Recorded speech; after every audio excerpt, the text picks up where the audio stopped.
Sure, my name's Jess Grimwood. I'm from North Shelley and obviously part of the North Shelley Boardriders club.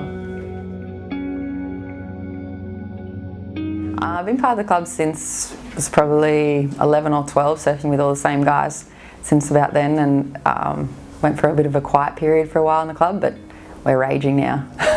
Yeah, massive family club. It used to just be a lot of the older guys in our community. Now they've all had 3 or 4 kids, some of them 5 or more, so it's huge. I think there's almost about 300 members and a lot of them are kids.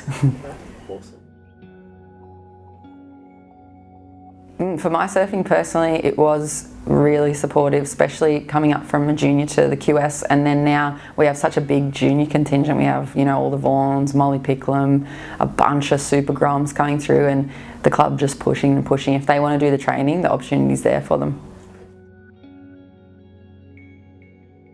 Course. Yeah, I've only just recently completed the course at Boardriders at the end of last year.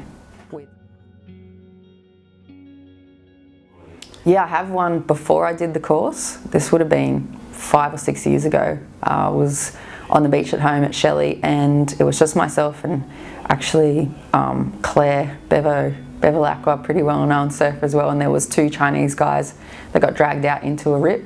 So obviously coming from China, they're not as experienced in the ocean as what we are, or what we're, what we are here in Australia. And I had him on the front of my surfboard. I actually really struggled to rescue him. I used pretty weird techniques. I'd never gone through any type of course to rescue people in the water, and he was probably double my body weight, so he sunk my nose the whole way in.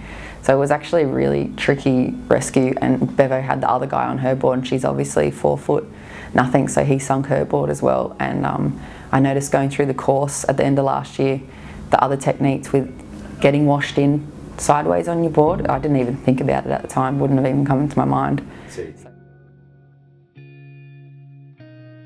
There was obviously a massive language barrier between all of us, the 2 Chinese nationals, and then myself and Bevo. They were really crook. They ended up having to be transported by ambulance, so I'd say they had, you know, I think they were worried about having water in their lungs. They couldn't speak, or they couldn't translate anything to us. It kind of rattled us both. We got out of the water pretty much straight away. It was really good waves, so it was only us on the beach, so we just got out and we're just kind of like, wow, that was pretty gnarly.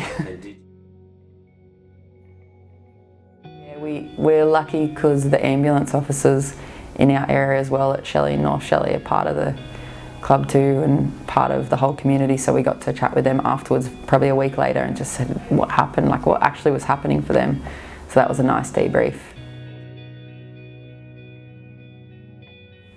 I'm not sure. I think you do, as a surfer in this part of Australia, you probably do a couple every summer from the years you've been surfing. So I've been surfing since I was about 4 or 5 with my dad. I know he's rescued me a few times.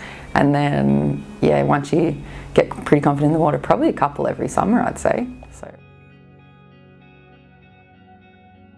not that rescue that I spoke about. I haven't done any since doing the course over this summer yet, but I definitely will jump on board. Like I've heard say, it's pretty important for the government to understand the importance of having us skilled up on the beach. Yeah, for sure. And CPR I know it used to be a course that you'd have to pay for to get the qualification. So to be able to get top level training in the newest techniques is pretty valuable. I can definitely remember it. Surfers save lives. Share your rescue story.